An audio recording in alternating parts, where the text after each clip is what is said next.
আসসালামু আলাইকুম। আশা করি সবাই ভালো আছেন। এই মেশিন নিয়ে আপনাদের এর আগে একটা ভিডিও দিয়েছিলাম, মানে ঘাস কাটা মেশিন নিয়ে। এই মেশিনের সুবিধা অসুবিধা সম্পর্কে কিছু তথ্য দিয়েছিলাম আপনাদের। তো বর্তমানে এই মেশিনটা নিয়ে আমাদের অনেক প্রবলেম ফেস করতে হচ্ছে। তো সেগুলো মূলত আজকে আপনাদের সাথে শেয়ার করব। এই মেশিনটার বেশ কিছু সমস্যা আছে। তো এর আগে এই মেশিনটা নিয়ে আপনাদের একটা তথ্য দিয়েছিলাম যে এই মেশিনটা দিয়ে একবারে অনেক ঘাস কাটা যায় না, অল্প অল্প করে ঘাস কাটতে হয়।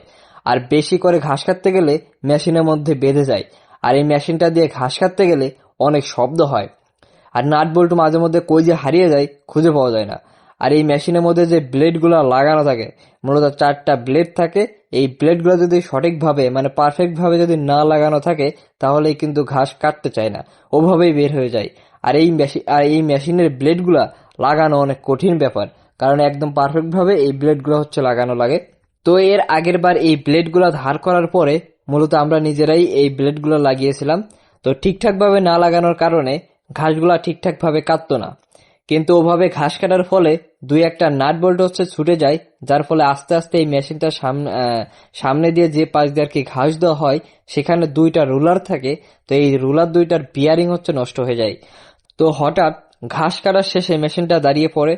তখন ভালো করে দেখার পরে দেখলাম যে মেশিনের আর কি যে রুলার দুইটা থাকে সেই তার দুই পাশের যে বিয়ারিং গুলার বল পড়ে গেছে, নষ্ট হয়ে গেছে।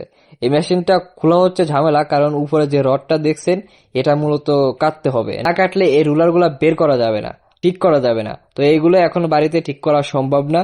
তাই আমাদের এই মেশিনটা হচ্ছে বাজারে নিয়ে যাইতে হবে, সেখান থেকে হচ্ছে ঠিক করে আনতে হবে। তো ভ্যানে করে মেশিনটা আমরা হচ্ছে বাজারে নিয়ে যাই। তারপর উনি মেশিনটা ভালো করে দেখে বলল যে আসলেই রুলার গুলার দুপাশে যে 4টা বিয়ারিং থাকে সেই বিয়ারিং গুলো হচ্ছে নষ্ট হয়ে গেছে। অনেকগুলো নাট বল্টু হচ্ছে হারাই গেছে। ব্লেড ঠিক মতো লাগানো নাই, ব্লেডে ধার নাই। তো প্রায় সব খরচ মিলে প্রায় 2500 থেকে 3000 টাকার কথা বলা হয়। তো কি আর করার, এতগুলো গরুর ঘাস কাটতে হলে মেশিন তো লাগবেই। তো মেশিনটা ঠিকঠাক করে হচ্ছে আমরা রাতের বেলায় বাড়িতে নিয়ে আসি। মূলত এই মেশিনটার প্রথমের দিকে আমরা তেমন একটা কোনো সমস্যা আর কি ফেস করি নাই। বর্তমানে আমরা এই মেশিনটার অনেক সমস্যা আর কি ফেস করতেছি। প্রায় এই মেশিনটা 2 থেকে 2.5 বছর বয়স হয়ে গেছে। মেশিনটা ঠিকঠাক ছিল আর কি, এর মধ্যে তেমন বড় কোনো সমস্যা ফেস করি নাই। এই মোটরের কোনো ঝামেলা হয় নাই। এই প্রথম এই মেশিনটা নিয়ে এত বড় একটা সমস্যা ফেস করতে হলো। মূলত যে কোনো কিছুরই ভালো মন্দ দিক থাকে। তা আপনাদের যাদের এই মেশিনগুলো আছে তারা মেশিনগুলো ব্লেডগুলো হচ্ছে ঠিক মতো লাগাবেন এবং ধার দিয়ে রাখবেন। আর অল্প অল্প করে কাটার চেষ্টা করবেন। আর পিনিয়াম গুলাতে বা বিয়ারিং গুলোতে ঠিক মতো মোবিল তেল দিয়ে রাখবেন, তাহলে সমস্যা একটু কম হবে। আর যারা ঘাস কাটার জন্য মেশিন কিনতে চাচ্ছেন তারা একটু যাচাই বাছাই করে মেশিনগুলা কিনবেন। তো এই পর্যন্তই। সবাই ভালো থাকবেন আর আমাদের জন্য দোয়া করবেন। আল্লাহ যেন আমাদের উপর রহমত দান করেন এবং আপনাদের উপরেও যেন রহমত দান করেন।